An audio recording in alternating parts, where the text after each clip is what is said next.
Ipinatuwa ng aktres na si Jessie Mendiola ang paggamit ng ilang netizens sa yumaong aktor na si Rico Yan para lang sa kanilang digital content. Si Rico ay dating matinee idol na pumanaw sa Dos Palmas Resort sa Palawan noong March 29, 2002 sa edad na 27. Sa kanyang Instagram story, July 9, 2024, ay nirepost ni Jessie ang isang social media post tungkol sa pangyayaring hindi ka nais-nais. Tungkol daw ito sa bagong TikTok trend. Nakasaad sa post which is published. Newest TikTok trend, visiting actor Rico Yan's grave. A number of Filipinos have started to post photos and videos of them visiting the late actor Rico Yan's grave as if it was a tourist destination. One such example is a video made by a user on TikTok.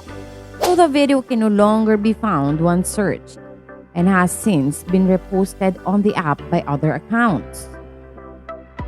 The video shows the original poster walking around Yan's grave, placing his hand on his nameplate as well as kneeling on top of him. Sa kaakibat na caption, sinabi ng comebacking actress na hindi kaaya-aya ang ginawa ng naturang netizens. Hindi na raw nirespeto ng mga ito ang namayapa, gayon din ang pamilya nito. Buong caption ni Jessie, wala na ba magawang matino ang mga tao sa social media ngayon, mga social media addicts? Konting respeto naman sa namayapa, pati na rin sa pamilya ng yumao. Susmi, lahat na lang ba para sa likes, followers and views? Nakalimutan na yata ng mga tao ang salitang respeto. Wala nang decency. Nitong mga nakaraang araw, umingay sa social media ang pangalan ng yumaong aktor na si Rico Yan.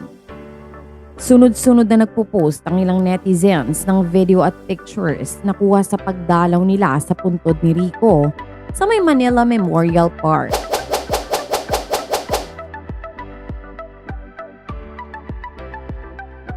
Kahit hindi naman naabutan ng ibang netizens si Rico nung nabubuhay pa ito, naging trending topic ang aktor sa mga kabataan dahil sa paghanga umano nila rito. Ako walang inaasa ng babae ha? Paano? Kasalanan ko ba to?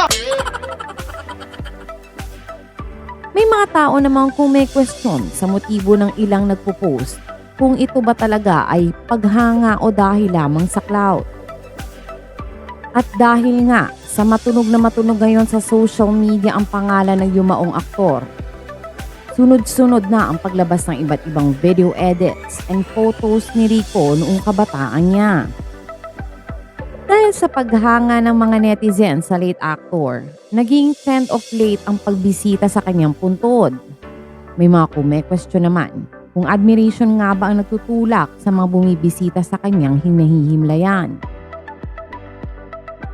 Pumanaw ang ABS-CBN matinee idol noong March 29, 2002, Biyernes de Santo sa edad na 27. Lumabas sa autopsy na cardiac arrest siya due to acute hemorrhagic pancreatitis ang sanhi. Isa sa mga pinag-uusapan sa social media ang TikTok video na nirepost ng isang trending chika PH. Sa original video na naka-private mode na ngayon, makikita ang uploader na palakad-lakad sa paligid ng pundod ni Rico habang pinagmamasdan ito. Hinahaplos-haplos niya ang lapida at ang mural sa likod nito na parabang malapit sa kanya ang yumaong aktor. Hindi naman napigilan ng mga netizens na mag-iwan ng samot-saring komento sa TikTok post. Hirit ng isa, si Kuya, akala mo nasa mundo na nung pumanaw si Rico Yan. May sumigunda pa na sabi ay, may pagyakap pa.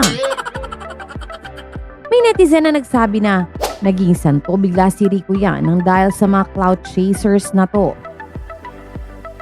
Sabi pa ng isa, Gen Z after makanood ng edit video ni Rico Yan sa FYP. Once more from a comment from a netizen. Honestly, against ako dyan. Di naman dyan sa guy. Kasi yes, fan siya ni Rico Yan. Pero the way na video niya, tapos nag-comment pa siya sa post niya, thank you po sa lahat. Para bang naging cloud chaser siya and parang ginamit niya lang si Rico yan. Pagpunta na nga lang dun okay na eh. He doesn't need to hug his tomb or make it a tourist spot. That would be weird and awkward for Rico Yan's relatives. Does Rico Yan even know him? My point is, dapat alam niya yung limits niya sa pagiging fan. Ang punto ng mga netizens, for clout lamang daw ang ginawa ng lalaki sa pagdalaw sa puntod ng yumaong aktor. At bakit daw niya niyayakap-yakap ang nitsyo? Gayong hindi naman sila personally close ni Rico. Gayon man, may mga netizens din na nagtanggol sa uploader. Isa sa mga komento, I don't see any problem with that. In fact, I appreciate his gesture. He traveled all the way from Pampanga to Parañaque just to visit Rico Yan's tomb. That's amazing. Kudos to you, Kabalen. May humirit naman ng help. Bakit nyo ba hinihate na nagiging idol ng mga Gen Z si Rico Yan? Ano naman sa inyo if di nila naabutan? Ano't ano pa man, hindi masama ang paghanga sa isang tinitingalang tao. Wala naman nagbabawal sa pagpunta sa himlayan ng yumaong aktor. Hindi lamang natapos sa isa, 2 o 3 social media posts ang nag-share ng kani-kanilang mga larawan na kuha sa puntod ni Rico Yan. Mayroon din photos na fangirl mode ang peg.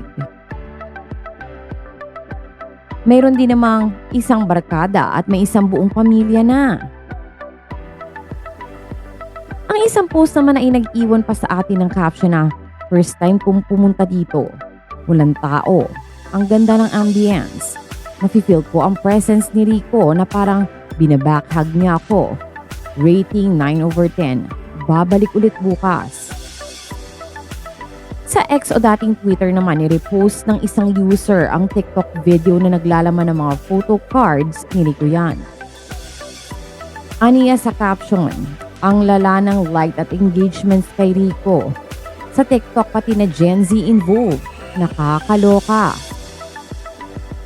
Napareact naman ang netizens sa weird obsession kay Rico ng ibang fans at mga Gen Z.